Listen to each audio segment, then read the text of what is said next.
Okay. Just giving a little bit of time for folks to come on in. Welcome, everyone. Alrighty, I think we have cleared out the waiting room. So I will go on ahead and get started. Uh, Good morning, good afternoon, depending on when you're watching this. Hi, my name is Erin Satterwhite David. I use she, her pronouns, and I'm the Assistant Director for Membership here at ASHE. I'm really excited to welcome you all to the 2026 first Membership Mondays. In this one, as you all know, we're covering our call for proposals. So we have some wonderful guests that will be walking through the full process with us. Before I move forward, I would like to give my land acknowledgement. And I acknowledge that I sit on the unceded lands of the Caddo, Carrizo, Caracana, and Calahushan peoples, also known as Sugar Land, Texas, and want to honor that. I will have our other guests introduce themselves in just 1 second. I do want to kind of give like a quick overview exactly of what Membership Monday is, a bit of an overview of the agenda of what we're expecting today. And then we do have a poll just to see where people are at.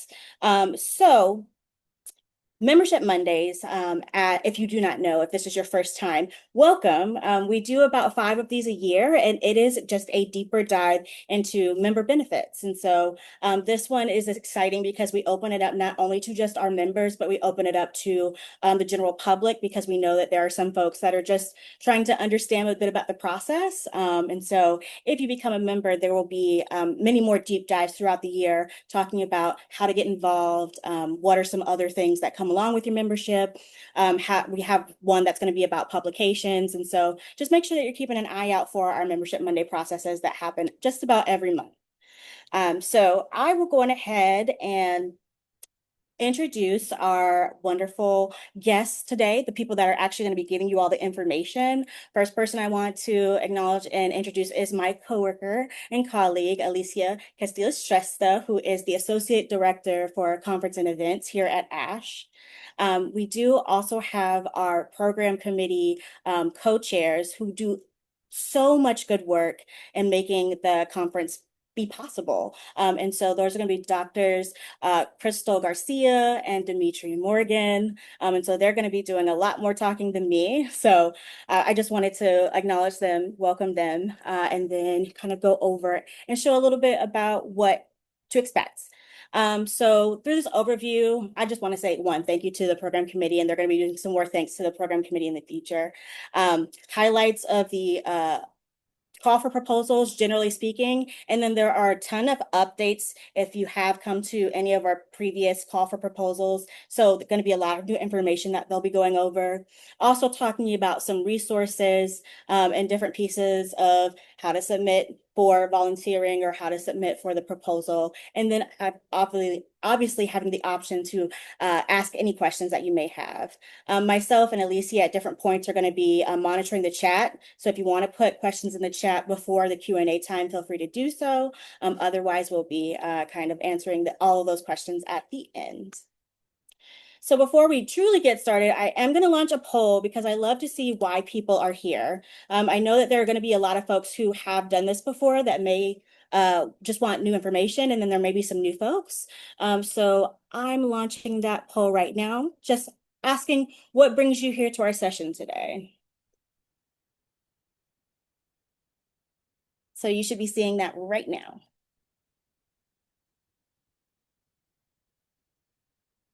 Okay, so I'm seeing a lot of this is my first time submitting, so that's really exciting. Thank you all so much for coming to this. I promise you it's going to be extremely helpful. I see some veteran submitters who just want to keep up with the changes. Again, great move because we've moved to a new system, so we'll talk about that a little bit later. Some people are on the fence about submitting. I hope that after this, you'll feel more comfortable and confident in submitting, so you'll get off that fence onto the side of coming through. And then there's some folks that just have some specific questions they're going to be going through the chat. So thank you all so much for kind of humoring us on that. It gives us a better idea of how we can navigate our questions and maybe if there are any kind of like other pieces that might be more relevant to folks, then our presenters will be able to handle that. So I will go ahead and end that poll. We have our responses. Again, thank you to the 91% who participated. So as of now, I'm actually going to close this out and stop sharing my screen, and I'll pass it over to Alicia, who will continue on with the thing that you actually came here for. Thank you so much, Erin. And just huge shout out. If y'all haven't got to know Erin yet, as members of the association, she's so great at what she does, and she's a wonderful person to get to know. As you're navigating your association, we're happy for all the work she does because it really helps make the membership experience much more seamless and enjoyable. And we hope y'all are feeling that as well. Um, as mentioned, my name is Alicia Castillo Shrestha. I use she, her pronouns. I'm the Associate Director for Conference and Events. And it's my pleasure to welcome you here today. Thank you for taking time out to come hear about the ASHE conference and the call for proposals and call for volunteers. I'm very thankful to our amazing program committee co-chairs, Drs. Garcia and Morgan, for making time to be here today, as well as leading our committee this year for the 2026 conference. I'm going to turn it over to the two of them to get us started in our conversation. I do want to invite you to use the chat if you have burning questions that you just want to get out there. You can also direct message Erin or I with some direct questions. After the program committee co-chairs start us out in our conversation, I will be going into some more logistical updates and technical pieces of the portal and the call. And we do hope to make time at the end for tips on creating strong proposals and also an open Q&A. But I just want to preface all of this by saying we hope you leave the session feeling and knowing that you have folks who are on your side in terms of wanting you to have a great experience at the conference, whether you do choose to submit, if you're volunteering as a reviewer, discussant chair, if you're a returning submitter, a first-time submitter, we really appreciate and acknowledge the time and effort and hard work that goes into all of that. And we are here to help make the process easier and enjoyable for you. So let us know how we can do that. Without further ado, I'm going to turn it over to your program committee co-chairs for 2026 to lead us in some dialogue as we get started. Well, thank you both so much. Hello, everyone. My name is Crystal Garcia. My pronouns are she, her, and hers. I'm an associate professor at the University of Nebraska-Lincoln, and I'm joined here with Dr. Demetri Morgan, who I'll let introduce himself here in just a minute. But I'm going to get us started with some, I guess, thanks and acknowledgement of the moment that we are situated in within the broader context of higher education and how that connects to our conference and this opportunity for us to come together as scholars, as researchers, as educators. But really, I want to kind of start with thinking about the theme. Robin and Nicole have done an amazing job of really being intentional in articulating the theme for this conference and really cultivating an all-around experience that is attentive to power dynamics within the space and the place that we're coming to in San Juan, Puerto Rico, but then also in thinking about, again, the moment that we're finding ourselves within here in the United States, politically, educationally speaking. So the theme is land, memory, and power, collective movements to revolutionize higher education. And I'm just so thankful to be part of the conference planning committee this year with this theme. I think that it's so powerful and again calls us to the forefront of meeting the moment. And we talk about that over and over in our conversations, Demetri and I, and program committee, thinking about right now, pivotal moment in higher education history. There's a lot of changes that have been happening very rapidly and more that will be coming.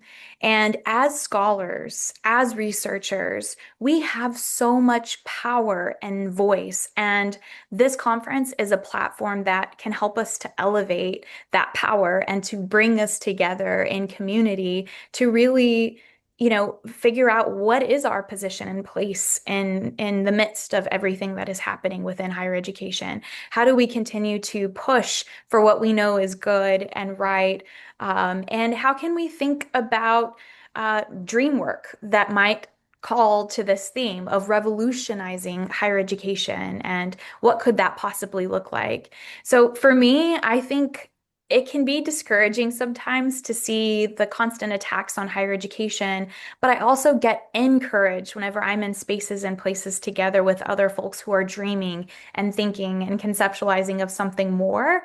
And so I hope for those of you that said that you might be on the fence about submitting proposals, I hope that you can kind of conjure up that sense of power and voice and thinking about your contribution and meeting this moment as well. So again, the conference is situated in San Juan, Puerto Rico. The significance of us being in a place and space that is regarded as one of, if not one of the oldest colonies in the world, and thinking about the effects of colonization and power dynamics from the United States, but also thinking globally as well, I think is a really important aspect that we're called to within this conference this year.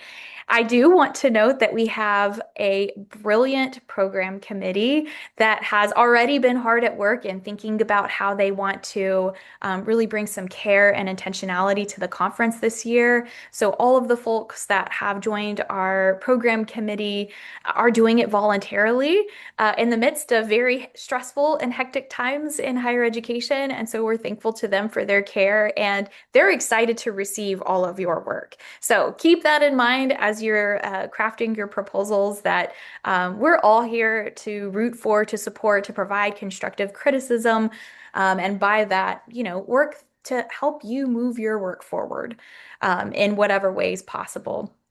And again, to answer that call to elevating the power of our research for the collective good. So with that, I will turn it over to Demetri for other thoughts on this, and then to also talk about some new updates. Well, my first thought is that I hate going after Crystal because she is so thoughtful, and yeah, tough act to follow. But thank you so much, Crystal, and thank you to Alicia and Aaron for inviting us to join Membership Mondays. Hi, everyone. As mentioned, my name is Dimitri. I'm a faculty member at the University of Michigan. Have the privilege and honor of working with Crystal on the program committee, and also serving on the leadership with a fantastic crew. Crystal said it all, and I have a couple of logistical things that I want to walk us through in a second. But the other thing that I'll share that I've been sitting with, we were able to visit San Juan to do a site visit to, sort of start to prepare for the conference all the way in November. I'm always taken aback by like how much work goes into what previously I have sort of just shown up and submitted and got to catch up with friends, but there's so much hard work that goes into it, not only on the volunteer side but definitely on the staff side. And I'm just in awe of the ASHE staff. They're small but mighty. And I also think when we think about the scholarship of higher education, one of the things that we are really excited about is how do we also kind of spotlight or highlight or elevate some of the things that we sometimes rush past, or that we don't spend as much time on thinking about. And that is cultivated by the really great ideas and research and thinking and theorizing that you all are doing. So just adding to my echo that I really hope that you all apply and that we get to sort of see and meet you all in November.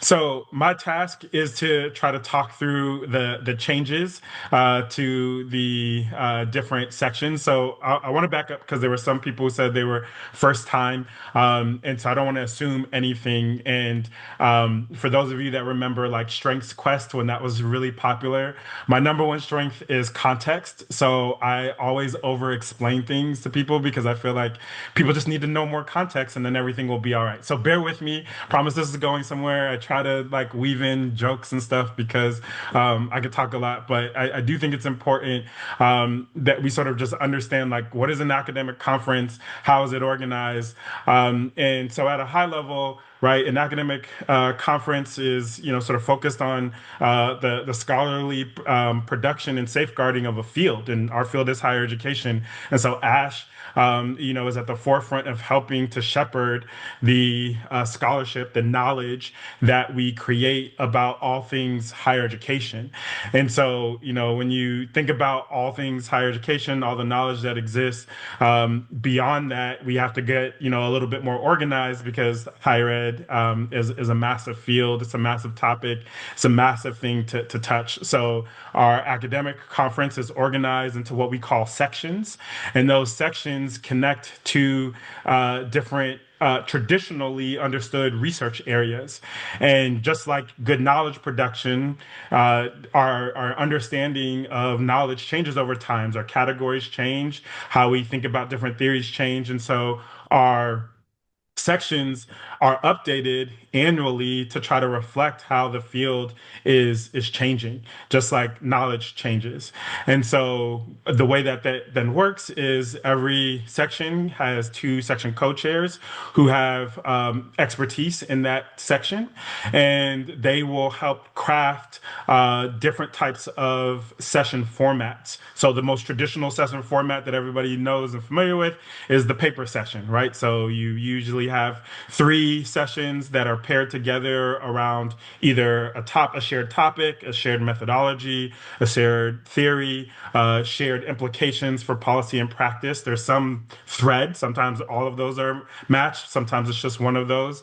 And the section co-chairs work with the reviews that we'll talk about in a second to craft almost like a concierge or a sommelier if you're fancy, right? Like they try to put together thoughtfully these papers to hopefully say something meaningful to the not only the conference theme but also that knowledge area in particular, right? So we have these sections. They're staffed by section co-chairs, and they're made up of all of the hopeful submissions that you all will put.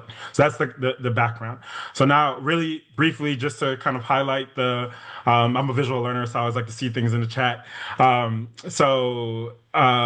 To highlight just a couple of the new sections and kind of updated sections.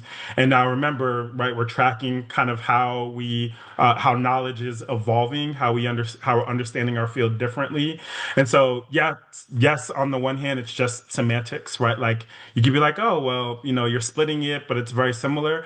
But it's also trying to send signals to you all, to the field, about the directions that, knowledge is potentially going, and how we can kind of think together as a community about those scholarly outputs or those scholarly directions. So the first one, there is the new sections, and believe it or not, and this is where it's like makes sense, but we didn't have a standalone technology section before this year, right? Which, when you think about AI and cyber everything, it's like, how did you not, right? But that as a standalone category didn't necessarily warrant it. So we're really excited about the technology section, and to cultivate that as a newer, even though it's not new, a newer section for ASHE. We also have interdisciplinary and transdisciplinary research that's really just focused on this idea that our field is very interdisciplinary, right? There's not a higher ed discipline. We pull from sociology and political science and psychology and all of the more formal and traditional disciplines, but we also mess with that. We say like, bump psychology. Like we can sort of mix and blend and do things differently because we're an applied field where people are at the center. And so the transdisciplinary research is also inviting for us to think beyond traditional disciplinary boundaries in ways that are new and fresh. So those are our new sections.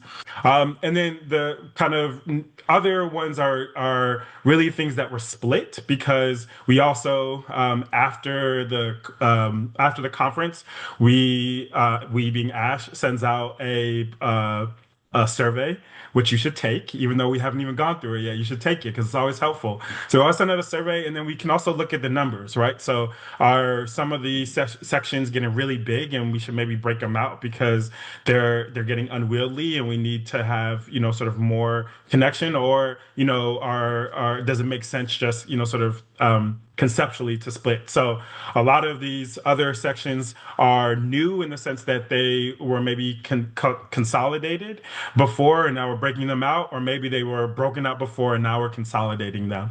And so you can kind of read the kind of movements and mergers between the different sections.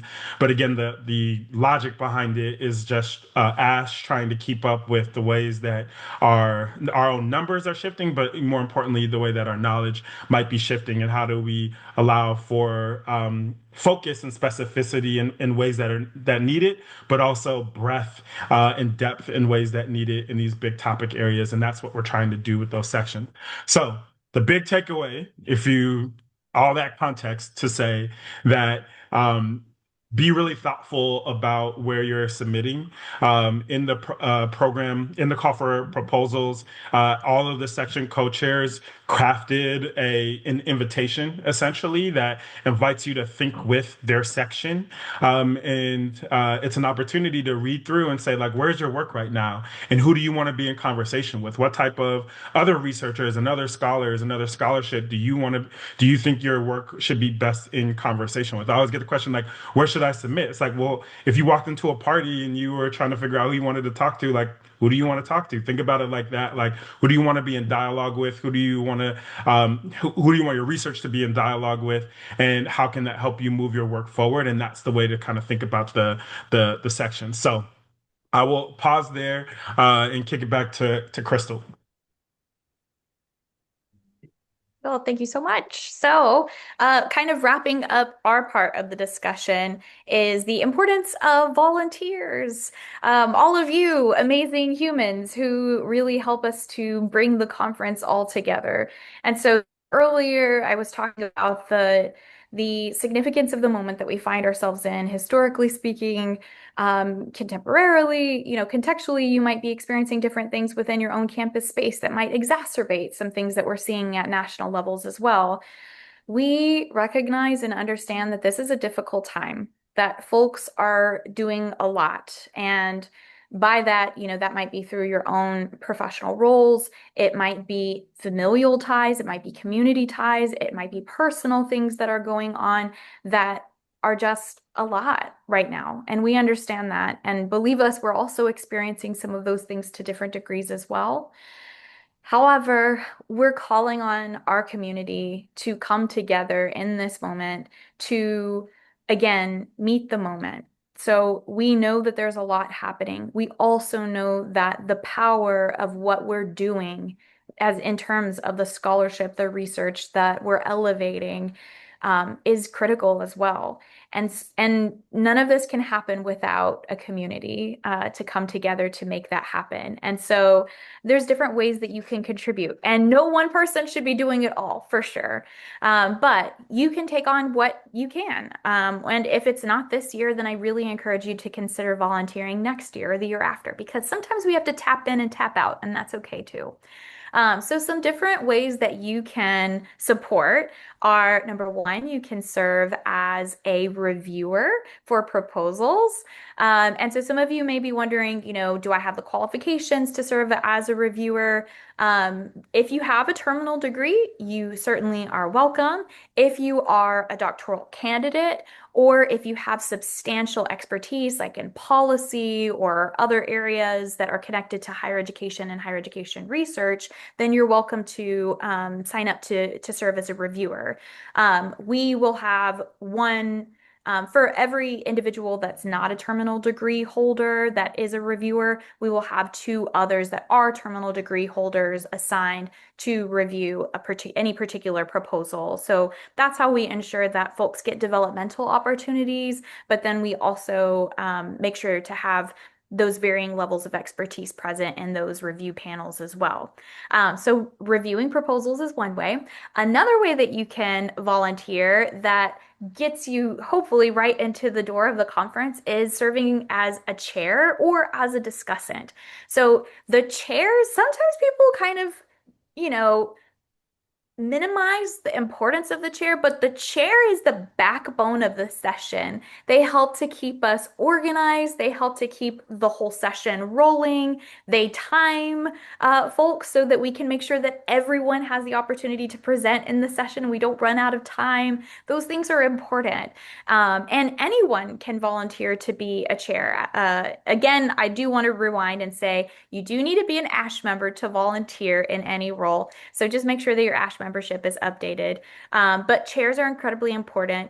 And then also discussants. They provide that critical feedback that's really necessary to push and to elevate folks' work forward and to get it to that final stage ready for publication, following the conference. And so if you are interested in serving as a discussant, you do need to have a terminal degree or, again, that substantial level of expertise. And if you have questions or if you're like, I'm not sure if my expertise is substantial, quote unquote, enough, you're welcome to reach out to us, to Alicia and Aaron. I don't mean to just throw y'all out there, but to ASHE staff just to verify, where you're standing it might be. I'll also note that sometimes our institutions need justification to support us financially to go to the conference. And so serving as a chair or discussant sometimes can be that way that you can ensure to be a part of the excitement for the conference and to be able to be in community with other folks. And the volunteer submissions come at the same time as proposals. So you can't exactly wait to see if your proposal is accepted or not to then volunteer. You need to think about your volunteer roles starting now. And I hope that you'll consider at least one role, if not a couple. And I think that I hit all of the main points on that. But Demetri, I'll let you wrap up if you have anything else. No, I just wanted to also, yes, there's the sort of like volunteer giving of yourself to ASHE. But I also have gained a lot from serving in various ASHE volunteer roles over the course of my career, including the chair, which I also agree with Crystal. Sometimes it's like, oh, but in terms of being able to meet different scholars, again, especially if you're chairing in a section that you have research interest in, I've made really helpful connections with people that I was then able to follow up with and who read my work or I read their work and started to develop. And then definitely discussants, you're getting to see people's research at a time where it's still developing. And so always, every time I serve as a discussant, it always pushes my own thinking and my own research because you're sort of at the cutting edge of what's going on. And so it can be really generative to your own scholarship, your own career. It's absolutely a lot of work, right? Like I'm not going to be car salesy out here, but it also is very rewarding when you sort of get out of it what you put into it. So we definitely hope and want to encourage you to think about it. And the other thing too, especially serving in this role, I've been hearing over and over, people are like, oh, like, is it worth it? Is, ASHE, can I get stuff from ASHE? But we also, and it's very cliche, but like, the conference is us, right? Like, yes, the ASHE staff, but like whether we get quality discussant feedback, whether the session is managed well is on us as like colleagues and peers. And so we have to do the conference in the way that we want it to experience it, and we can't rely on other people sort of quote unquote fixing it if there are challenges or concerns with how some of those processes run. So again, to our call to meet the moment, I've also been trying to encourage people like, hey, if you want better discussants, be a discussant and be a better discussant. If you want things to run well, like be a volunteer and engage it and help it run better. And we are trying to do that in terms of Crystal and I, but we also want to invite others to join us in trying to figure out how to make the conference a space where we're getting the types of things out of it socially, relationally, intellectually, collaboratively that it can be. So it's just sort of adding my perspective on that, but I really think it's important.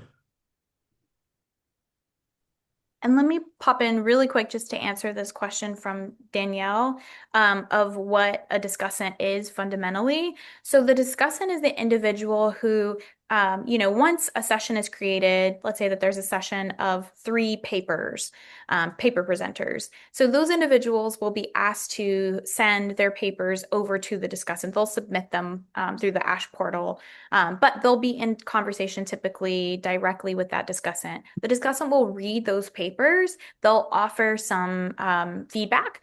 And during the session, the discussant will talk through feedback. They might do that kind of like in a big picture way, connecting and weaving across the 3 papers in that session. They might give very individualized feedback. They might kind of do some kind of mix, or they might just kind of talk more broadly to what those 3 papers offer more generally to the field, or again, some combination of that. So the discussant's role is really, number one, to provide that critical feedback for those papers, because the whole idea is that if you're submitting a paper to be presented at a conference, you want some sort of development so that you can continue to move that forward to publication. And so that is one opportunity. And then the other is for the discussant to really tie together the cohesiveness of the concepts and the topics and themes that were presented within those papers. So really good question, and I'm glad that you asked. Oh, and Alicia, we'll turn it back over to you, I think, at this point. Absolutely. Thank you both so much. Appreciate all of that context and thoughtful dialogue. I want to encourage folks. I know the chat is getting activated with some thoughts and reflections. I want y'all to get out of this session what you'll need. So feel free to put some questions in the chat that you maybe have been sitting on. Chances are other folks have the same question. So go ahead and start sending those through. I'm going to walk us through the kind of the more logistical aspects of the portal and the website. For those of you who are first timers or who aren't as familiar with ASHE on the back end, I just want to help with that. So feel free to start sending in any questions you have while I do this. And then we're going to have some additional time to talk about just kind of tips and suggestions for proposals and any considerations for volunteers. And I also want to just name that, Drs. Garcia, Morgan, and I and Aaron, we're not the only ones that have things to contribute to this discussion. We have program committee members on this call. We have former volunteers on this call, current volunteers. So if there's questions or feedback y'all want to share with the community, please do so. We know that we're not the only ones that have contributions to make to this discussion, and we all want to come together for a great dialogue. So feel free to jump in as you have thoughts.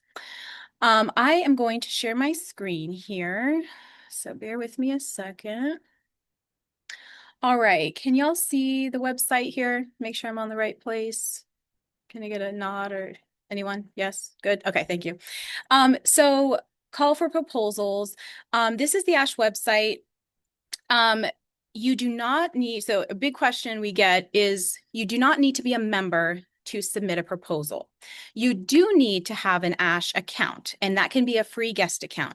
So as you can see, if you've never logged in or if it's been a while, you can see that I'm logged in here to the website. Y'all should have the same piece once you create an account and you're logged in, because you can visit the website, of course, is just a regular website, but to actually submit a proposal or to volunteer, you need, to submit a proposal, you need a free guest account. To volunteer and be placed in a volunteer role, you need to be a member. But if you haven't yet created an account, you can go to the Get Involved link and then membership information. I'm not going to link there now, but maybe Aaron can put it in the chat to create a free guest account or to join ASHE as a member. You'll do that, and that'll be like step 1. So that way you can access and log into the website. So there's a lot of great information on the website. I want to highlight a couple things. So if you toggle over this conference tab here, there's some pages. I wanted to highlight the call for proposals and volunteers. So right now we're here at the call for proposals. There's also some subpages here. The call for volunteers is linked. We have our 2025 presenter guide. We don't have the new one yet for this year, but this might be really helpful for folks who aren't familiar with ASHE, who've never presented before, or who are coming back after maybe being away a while. It gives you some great insight into the different types of presentations, the roles.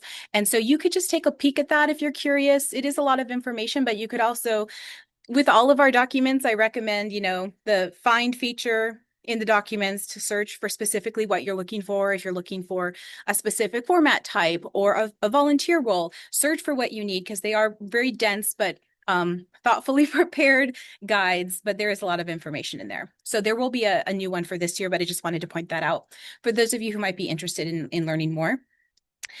We have some information about the review process. Again, with different conferences, I know I came from the student affairs side of the house, so I didn't really have an idea about how ASHE was different. And so the review process information is helpful as well if you're newer to the process. There's also example proposals here. So I'm going to actually go to the steps to submit page real quick. This will be really helpful in making sure that you're kind of on track. Some of it is very basic. We try to lay it out for you in terms of, brainstorming an idea. But we also include important information about like your step 2 of considering collaborators, right? If you do collaborate with other folks on a proposal for ASHE, you will need to enter their information into the proposal in the submission site. So your collaborators also need an ASHE account, be it a free guest account or a membership account. And so we have information here reminding you that it can take, anywhere from 5 to 60 minutes for a new record to be activated in our system. And then there's steps on the back end that we have to do to get that new account processed and over to the conference account. So we don't want you to sleep on this creation of accounts. Make sure folks that you're collaborating with have a free ASHE account or a member account. As you're considering your collaborators, y'all want to talk about the appropriate section or pre-conference. So as Dr. Morgan talked about, where do you submit? How do you decide? Encourage you to look at the call for proposals. There's descriptions in there for each of the sections. There's descriptions in there for each of the pre-conferences. And there's also information about how you can submit your proposals. So for example, you need to select a section or a pre-conference. So you cannot submit the same proposal to a pre-conference and to the general conference. Okay, so the general conference includes our virtual conference day and our in-person conference in San Juan, Puerto Rico this year. So if you're trying to decide, do I want to submit to a pre-conference, which are hosted by we have 5 councils that are hosting a pre-conference this year. Those take place on the very first day of the conference. It's on a Tuesday this year. So all of that content will be taking place on that day. The general conference proposals will be take place in the general section, which will start the day after pre-conferences. Okay, so you can't submit to both. But you could submit one proposal to a pre-conference and an entirely different proposal to the general conference. And that could include virtual conference day or the in-person conference in San Juan. There's information about those limitations in the call, but feel free to send questions in the chat. I know sometimes it can get a little bit confusing, but just want to make sure y'all are aware of that. The presentation format, there's lots of different ways to present your work. There are research papers, scholarly papers, which we've alluded to a little bit in the conversations about like the discussant who's like looking at 3 papers together, or presentations, because you could also have a PVDS presentation in a session as well. So a performance visual or digital presentation. So there's different ways to submit your scholarly work, and some of them require findings. So for example, if you're doing a research paper, a scholarly paper, a PVDS session, or a poster, you're going to need to have findings when you present your work at the conference. So this tends to be a challenge for folks if they think they will be farther along in their research than they actually are by the conference. We have had folks who've had to remove their submission because they didn't actually get to the place where they had findings to include in their paper or their presentation. So just think about where you are in your research. If you're working with a presentation where you're expected to have findings, just make sure you plan ahead and will be in a good place to present that. A works in progress presentation is just that. You don't have to have findings. You're in the early works of your scholarship. And these were formerly roundtables for those of you who have been around ASHE a while. But this is now called works in progress. And so this the program committee will piece presentations together that are similar in topic area or themes and bring them together for a works in progress session. So that's another option for those of you who are working on things that you want to present, but you aren't to the point where you will have findings by the time of the conference. Self-designed paper session. So this is a session that you are cultivating yourself. So you have colleagues, you have 3 papers that you want to talk about, be in dialogue. You select the chair, you tell us who that's going to be, and you select a discussant and you let us know who that's going to be. And so essentially you're building your own session and you're submitting that for consideration. So essentially you're doing the work of the program committee for them and saying, here, we have this self-designed session that we want to propose. So that's another option for you to do for the general conference, virtual conference day, and some selected pre-conferences, which I'll touch on in a second. And then new this year, we have a policy brief. So those of you who are in the policy space or are part of our Council for Public Policy, CPPHE, in higher education, and you work with policy briefs and you work in the policy space, you can actually present a policy brief at the conference this year. And I know CPPHE is looking to provide some additional sessions about that new format in the coming weeks. So be on the lookout for that. Okay. So this is a lot of the questions that we get from folks about the formats. As you have questions and you're considering what is the best fit for you, please reach out so we can help you. I'm going to show you where you can also see kind of in a one visual table which formats are acceptable for which parts of the conference, and that's in the call for proposals. But just to get through these final steps here, review the submission requirements. So it's important that you look at the requirements, word count, do you have to have findings or not? All proposals except the interactive symposia, which I skipped over, I'm realizing, are masked in that there should be no identifying information in the proposal because we want a masked process so that it's as fair as possible. Interactive symposia is the only exception to that because this format is reliant on pulling together of scholars in the field to talk about a certain topic. So when the program committee is considering accepting or not on interactive symposia, they really want to be able to understand, okay, who's coming to the table to have this dialogue, this interactive session. And so that's the only format where identifying information will be included in the proposal. The rest of the proposals will be masked to ensure a fair process as much as possible. As you begin writing your proposal, we find from a lot of folks, shared documents work really well, work in that system, and then bring it over to the conference portal. That seems to be really well the easiest way to do that. Encourage you to get folks to proofread. The reviewers and the program committee are always grateful when proposals are easy to read, well organized, and free of errors. You're submitting your proposal. We estimate it takes about 20 to 30 minutes to actually work through the system. If you have your information and you're like copying it over, this is not like writing it brand new into the system. That'll take much longer. But if you have the information already set in one document and you're bringing it over, we anticipate about 20 to 30 minutes in the system. And we want to make sure that on that step 9, you do get a confirmation of your submission. This is really important. So if you don't get a confirmation email, it has not been received. And so we want to make sure that once you go through all the steps, you actually are able to confirm the receipt of that email, because if you don't get it, something went awry and we want to make sure we get it figured out.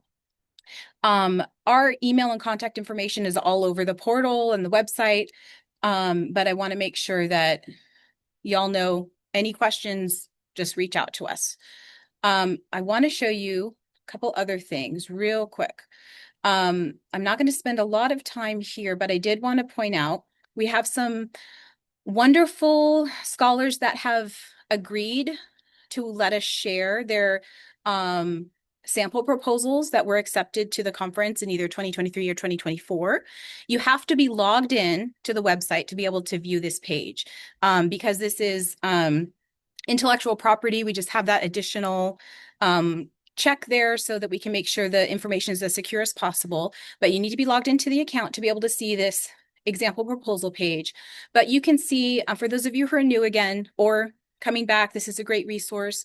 You can see some examples from the different types, and take a look at those as you're preparing your information. So we're really grateful to these ASHE members and scholars for allowing us to highlight their work as examples for submitting to the conference. So that's a great resource I wanted you to make sure that you didn't miss.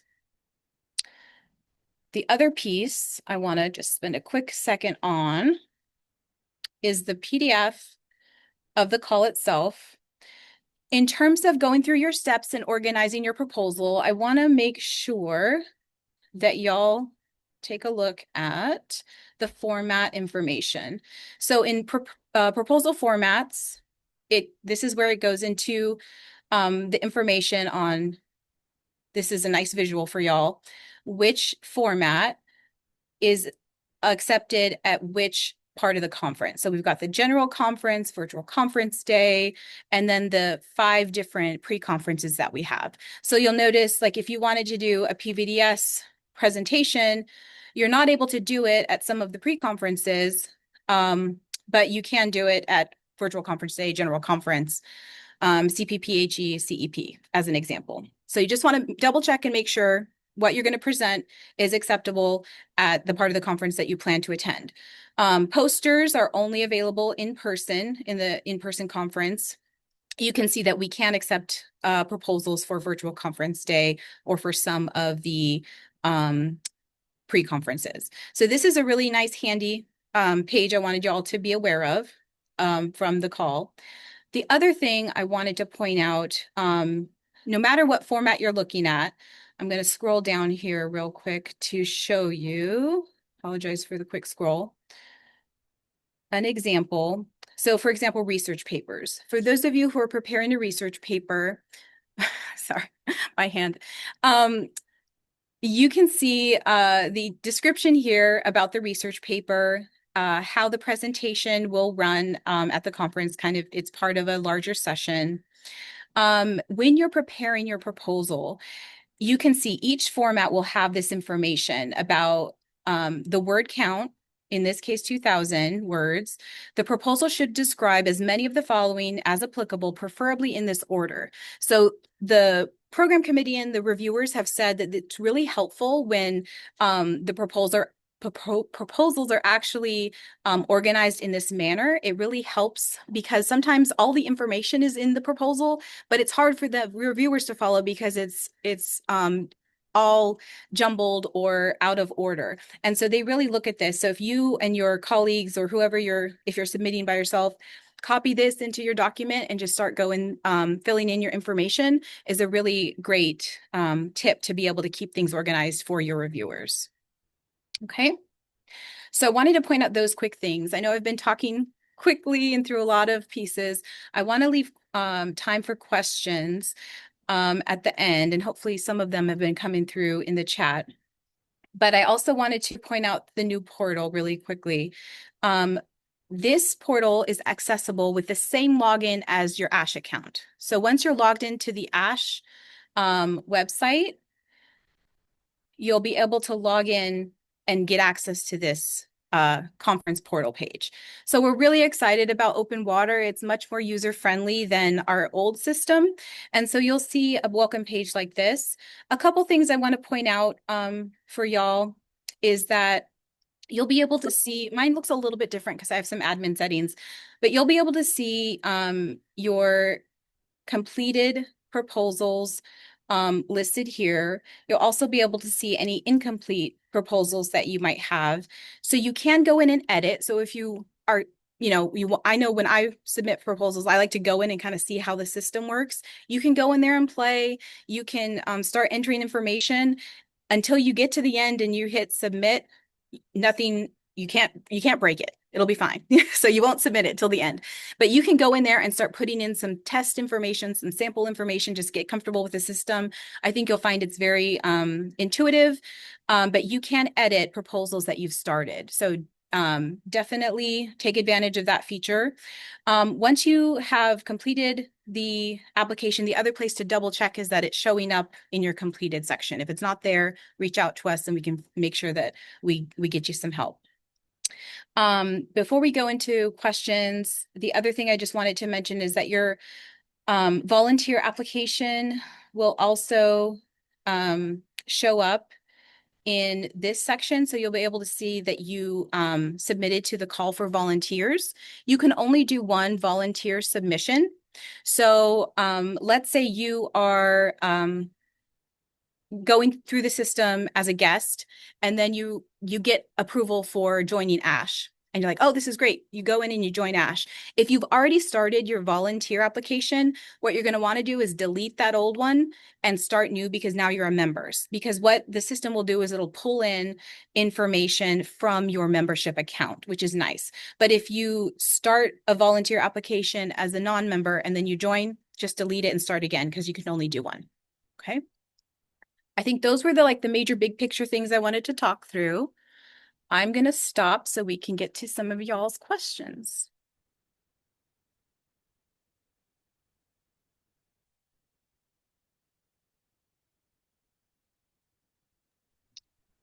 Feel free to unmute, use the chat, raise your hand. I will say there are a couple of questions that popped up, and thank you so much to Drs. Morgan and Garcia for getting those answered. I'm trying to see if there's one. Okay, so Savannah asked if there is a team member that cannot attend the conference but wants to be a part of the submission, should they be included on the proposal and have their own ASHE account? That's a great question. So yes, so a lot of times folks will be part of the research and part of the proposal, but not everyone can attend, and that's totally fine. Yes, include them in the proposal. We'll send reminders closer to the due date for registration to make sure that at least one person on your paper is able to attend and present on behalf of the group. So they can still be included on the proposal, even if they're not there, to get that credit for being a part of the scholarship. But we will make sure that at least one person is registered to present the paper. The exception to that is interactive symposia. So for interactive symposia, again, because of the nature of the session and the program committee is making accept or decline decisions based on who's going to be a part of this interactive dialogue, all interactive symposia participants must attend the conference. So if they're listed on the proposal, the program committee is expecting that they're going to be there and be a part of the dialogue. The other formats, works in progress, poster, papers, policy briefs, as long as one person is there to submit on behalf of the team, that's fine. Great question. And it looks like there were a couple of people that had similar questions. So I'll ask Taylor's question, but it's kind of the same thing that I've been seeing a couple of places. My population of study includes both grad and undergraduate students. I'm not sure what section to choose for my research paper. Any advice? And if you all could potentially speak to not just that portion, but if there's generally people that are on the cusp of a couple of different spaces, what your thoughts would be for them. I'll let the co-chairs field this one, and also any program committee members that are in, feel free to jump in the chat and say, submit to my section. Feel free to do that as well, but I'll let y'all give some big picture advice. Yeah, I feel like this comes up all the time, right? I mean, you might have someone whose work is at the intersection of technology and then also student learning, right? And so they're like, where do I make the most sense? I would say a couple things, just how I would navigate it. One is you kind of have to think of where do I feel like the core of my work is really calling to? Do I want to situate myself in conversation with other folks who are focusing on technology, or do I want to situate myself with other folks who are focusing on those college student learning experiences, or whatever the topics might be that you're grappling with? So one, you might think, the core of your work, and then also who you're going to be then situated in a space with and where you might want to be. But then also, you know, there are sections that are a little bit more popular than others and that receive more proposal submissions than others. Our undergraduate student sections, if you see anything that's split out into 2 or 3 sections, those are typically areas that get a lot of proposals. And it's not saying that that's a bad thing, and they're split up so that we can spread out the love a little bit more. But you might also think strategically of, well, I know that this area might not get as much work, and maybe that might increase the likelihood of my work being accepted.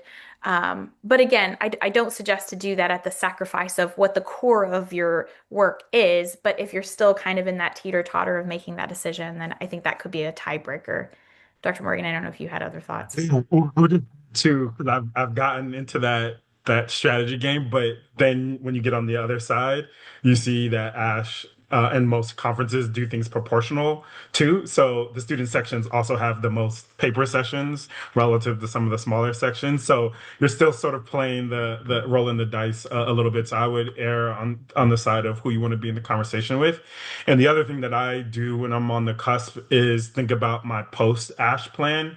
So if I'm thinking about, typically people have the journals that they're targeting, who is on the editorial board or what type of scholar is on the editorial board of the journal that you are thinking about, and then looking at the section in the section co-chairs and sort of doing kind of a calibration. So if you're going to submit to a graduate focused journal, then submitting to a graduate, the graduate section is going to be bring you into conversation with people who are thinking about those types of journals as well, and can help guide you to say like, yeah, you should definitely submit to these journals, or I'm familiar with those. So thinking about the post plan can also be a way of helping you decide if your work is on the cusp and who you want to be in conversation with. Super helpful. Let's see. There's a lot of things happening in the chat. So if you haven't been looking, there's been a lot of questions answered there. I did get a question directly to me about if this is going to be recorded and put somewhere. We are recording, and this will be live on the website tomorrow. You'll be able to find it if you go to the Get Involved tab, and then Membership Support Series. We'll have the recording there. It'll also be public on our YouTube channel if you have our YouTube channel. And then I'm quite confident we're going to be sending this out via email and a couple of emails leading up to the call. So you'll definitely have this information if you may have came a little late. Are there any other questions that have not been answered that we might have missed, or questions that folks want to throw out for our last couple of minutes? Erin, I put it in the chat, but I just wanted to highlight our scholarships page. Funding, yes, is always the challenge. We wanted to make sure y'all are aware we have some additional funding opportunities thanks to some amazing donors and ASHE members and partners. And so it's ashe.ws/scholarships. I put it in the chat, but the application processes open in the summer. And so there's conference travel scholarships included in there. There's also a membership and professional development scholarship as well. So please take a look at those. They're specifically targeted to graduate students. Unless I'm mistaken, Erin, I think all of them are for graduate students. But yes, so reach out if you have any questions when you're looking at that information. I'm looking at this question here. When you do submit a proposal, do you indicate a priority order for the program sections in which you would like to be considered? Okay, great question. So you're going to submit to a specific section. So that'll be your choice, that one choice. You cannot submit to more than one. because the proposal will be flagged.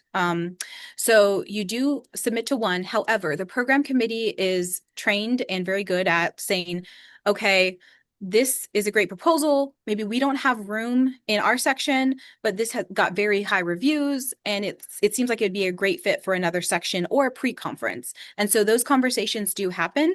And so if that is the situation, the program committee works together to transfer proposals. Of course, they reach out to authors before any of that is finalized to say, this was highly rated. We don't have room in our section. We're recommending this section, or we're recommending this pre-conference, and vice versa.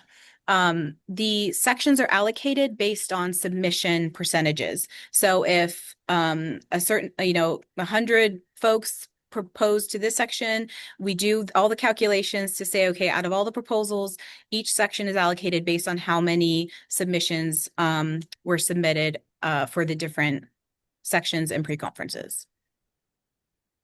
Great questions.